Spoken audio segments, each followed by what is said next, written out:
ناگاہ ہو۔ پھر دیکھیں اتنی ترقی، اتنی کامیابی اور اتنی اللہ کی طرف سے رحمتیں اور اتنی بہاریں آپ کو نصیب۔ بسم اللہ الرحمن الرحیم۔ In the name of Allah, the Beneficent, the Merciful.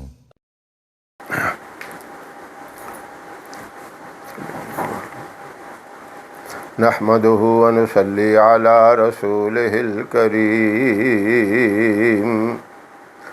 أما بعد فأعوذ بالله من الشيطان الرجيم، بسم الله الرحمن الرحيم۔ محترم سامعین و ناظرین، اس وقت میں آپ سے جو وظیفہ، جو ایک مبارک عمل شیئر کرنا چاہتا ہوں، وہ صرف ایک ہی کام کے لیے ہے، ایک ہی مقصد کے لیے ہے۔ وہ مقصد کیا ہے؟ وہ کام کیا ہے؟ وہ کام یہ ہے گھر سے تنگ دستی کو دور کرنا، خوشحالی کو پیدا کرنا، مالی تنگی کو دور کرنا، یہ کام ہے۔ مالی حالات کی وجہ سے کچھ لوگ پریشان ہوتے ہیں، وہ پریشانی کاروبار میں ہو، کوئی مزدور کرتا ہے اس کی مزدوری کے معاملے میں ہو، کوئی بزنس کرتا ہے اس معاملے میں پریشانی ہو، یا کوئی پرائیویٹ ملازم ہے اس معاملے میں پریشانی ہو، گورنمنٹ جاب کرتا ہے اس میں پریشانی ہو، ہزاروں معاملے اس میں ہو جاتے ہیں۔ گورنمنٹ جاب تو ہے لیکن اس کی تنخواہ میں کوئی مسئلہ بن جاتا ہے، یا بونس وغیرہ جو ملتے ہیں اس میں کوئی پریشانی بن جاتی ہے، یعنی کسی قسم کی بھی مالی پریشانی، ان ساری مالی پریشانیوں کو، تنگ دستیوں کو دور کرنے کے لیے یہ وظیفہ ہے۔ اور یہ وظیفہ مجرب وظیفہ ہے۔ اصل بات تو یہ ہے، وظیفے تو بہت ہوتے ہیں لیکن یہ وظیفہ ایک مجرب وظیفہ ہے اور قرآنی آیات مبارکہ کا وظیفہ ہے۔ مجرب اتنا ہے، اس وظیفے کی برکت سے لوگوں کو بادشاہ بنتے دیکھا، اس وظیفے کی برکت سے لوگوں کو کروڑ پتی بنتے دیکھا، اس وظیفے کی برکت سے لوگوں کو اتنا مالدار دیکھا، وہ کہتے ہیں ہمیں تو اپنی مالداری کی اور ہمیں اپنی آمدن کا کوئی پتہ ہی نہیں۔ صبح اٹھتے ہیں، راتوں رات ہمارے اکاؤنٹ میں لاکھوں روپے آ جاتے ہیں۔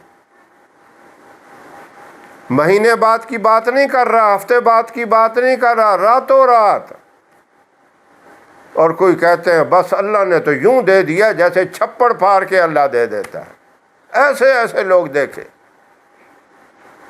لیکن یہ وظیفہ کرنا یقین کے ساتھ ہے۔ بے یقینی سے کچھ بھی نہیں ہوتا۔ دیکھو، بے یقینی سے سارا قرآن بھی پڑھ لو نا، آپ کو کوئی فائدہ نہیں ہوگا۔ صرف یقین سے ایک آپ نے پڑھ لیا بسم اللہ الرحمن الرحیم، کام بن جائیں گے۔ اس کی ایک مثال سن لیں۔ خلیفہ ہارون الرشید سب نام سے واقف ہیں، جانتے ہیں، بہت بڑا حکمران، عادل بادشاہ تھا، نیک دل بادشاہ تھا، سر میں درد رہتا تھا اس کے۔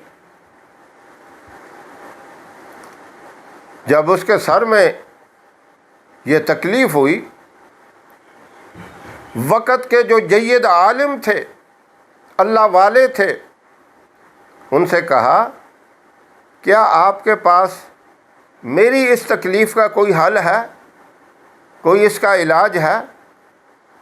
انہوں نے کہا ہاں میرے پاس اس کا حل ہے، اس کے پاس اس بیماری کا، اس تکلیف کا میرے پاس علاج ہے۔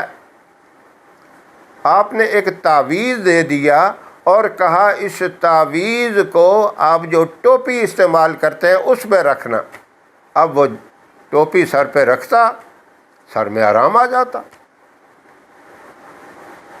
وہ حیران ہو گیا، کافی دن گزر گئے، اس نے سوچا کہ یہ کیا، اس کے اندر طاقت ہے ایسی عجیب قسم کی، میں ٹوپی سر پہ رکھتا ہوں تو ایک دم اللہ تکلیف میری دور کر دیتا ہے، شفا مل جاتی ہے۔ ایک دن اس کے دل میں خیال آیا چلو میں اس کو کھول کے دیکھتا ہوں۔ اس تعویذ کو کھول کے دیکھا تو اس کے اندر صرف لکھا ہوا تھا بسم اللہ الرحمن الرحیم، اس کے علاوہ اور کچھ بھی نہیں تھا۔ بس اس کے دل میں خیال آیا او ہو یہ اتنی چھوٹی سی چیز۔ بس جب یہ خیال آیا اسی وقت سے درد پھر شروع ہو گیا، کیونکہ اس نے حقیر سمجھ لیا بسم اللہ کوئی چھوٹی سی چیز ہے، کتنی بڑی چیز ہے۔ اس میں رحمان، رحیم اور اللہ کا نام، جب اس نے یہ خیال کیا یہ معمولی سی بات ہے، اس سے آرام آ گیا مجھے، درد پھر شروع ہو گیا۔ اب یہ بات بتانے کا، یہ واقعہ بتانے کا مقصد یہ ہے کہ میں اس وقت جو عمل بتانے لگا ہوں اس کو آپ نے حقیر نہیں سمجھنا، معمولی نہیں سمجھنا، چھوٹا نہیں سمجھنا، اس لیے کہ آسان سا ہے، مختصر سا ہے۔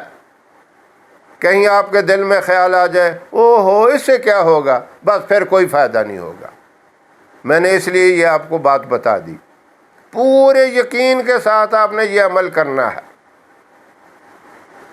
اور توجہ سے سن لے، عمل کیا ہے؟ عمل ہے سورہ قریش کا۔ اب سورہ قریش آپ نے کیسے پڑھنی ہے؟ ہر نماز کے بعد پوری نماز آپ جب پڑھ لیں، سنت، نفل، تمام پوری مکمل نماز پڑھ چکے، اپنے وظائف جو آپ کے معمولات ہیں وہ بھی کر لیں، اور آخر میں آپ اول آخر ایک دفعہ درود شریف پڑھ کے 7 مرتبہ سورہ قریش پڑھیں۔ لیکن اس صورت کے اندر آخر میں جو لفظ آئیں گے من جوع و آمنہم من خوف، اس میں آپ نے جو آپ کے اوپر تنگ دستی ہے کسی وجہ سے، کاروبار کی وجہ سے، یا آپ کے کوئی جاب کے معاملے میں پریشانی ہے، کوئی دفتری معاملہ ہے، پرائیویٹ یا سرکاری جاب کیسی بھی ہے، کوئی بھی اس میں پریشانی اور رکاوٹ ہے، اس کا تصور آپ نے رکھنا ہے ان الفاظ کے اوپر، من جوع و آمنہم من خوف۔ جوع کہتے ہیں تنگی کو، بھوک کی تنگی، وہ تنگی کسی چیز میں بھی ہو، اس تنگی کو فراخی سے بدلنا، اس تنگی کو کشادگی کے ساتھ بدلنا، اس تنگی کا جو خوف ہے، جو اس تنگی کا جو ڈر ہے، اس ڈر کو دل سے نکالنا، اس وہم کو دل سے نکالنا، یہ تصور کرنا ہے۔ کیا تصور کرنا ہے؟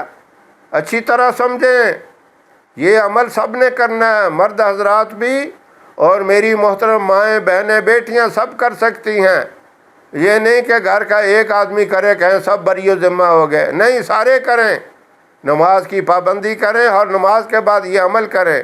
اول آخر درود ابراہیم ایک دفعہ پڑھ کے 7 مرتبہ سورہ قریش مکمل پڑھیں، من جوع و آمنہم من خوف کے اوپر دل سے تمام قسم کے ڈر، شکوک، شبہات، خوف یہ نکال کر آپ تصور رکھیں کشادگی کا، برکت کا، کامیابی کا۔ یہ تصور رکھ کے آپ یہ عمل کریں، ہر نماز کے بعد کریں، چند دن عمل کریں گے تو انشاءاللہ آپ دیکھیں گے کہ دن اور رات ایسے بدلتے جائیں گے، دن دگنی اور رات چگنی ترقی آپ کو نصیب ہوتی جائے گی۔ آپ کو کامیابی نظر آئے گی، فائدے اس کے نظر آئیں گے، چند دنوں کے اندر فائدے نظر آئیں گے۔ لیکن آپ نے نہ نماز کو چھوڑنا ہے اور نہ اس عمل کو چھوڑنا ہے۔ ہاں، انسان کمزور ہے، خلق الانسان ضعیفا، اللہ نے خود کہا کہ انسان کمزور، میں نے اس کو کمزور پیدا کیا۔ دیکھو جو بنانے والا ہے نا وہ بہتر جانتا ہے۔ ہم ایک چیز اپنے ہاتھ سے بناتے ہیں، ہمیں پتہ ہوتا ہے اس کے اندر یہ خوبیاں ہیں، یہ خامیاں ہیں۔ اللہ نے ہمیں پیدا کیا، اللہ ہمارا خالق ہے، اللہ ہمارا مالک ہے، اللہ ہمارا رازق ہے، تو اللہ کو بہتر پتہ ہے۔ اللہ نے جو کمزوری تھی، جو کمی تھی وہ بتا دی کہ انسان کمزور ہے، تو اس کمزوری کی وجہ سے بعض دفعہ نماز ہم سے قضا بھی ہو جاتی ہے، کسی تکلیف کی وجہ سے، کسی عذر کی وجہ سے، سفر کی وجہ سے۔ آپ نے جب قضا نماز پڑھنی ہے، چھوڑنا پھر بھی نہیں ہے نماز کو، قضا کر کے پڑھنا ہے۔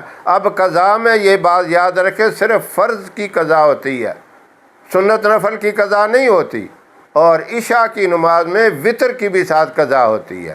آپ کی کوئی نماز رہ بھی جائے اس کو قضا پڑھ لیں، اور قضا کے لیے ٹائم بھی کوئی نہیں ہے، مکروہ اوقات کے علاوہ جب مرضی پڑھ لیں۔ صبح سورج جب طلوع ہوتا ہے، سورج طلوع ہوتے وقت تقریباً چند منٹ، 15 منٹ ایسے ہوتے ہیں جب سورج کی سرخی ہوتی ہے، اس وقت سجدہ منع ہے، باقی قرآن کی تلاوت، ذکر و اذکار سب کچھ کر سکتے ہیں۔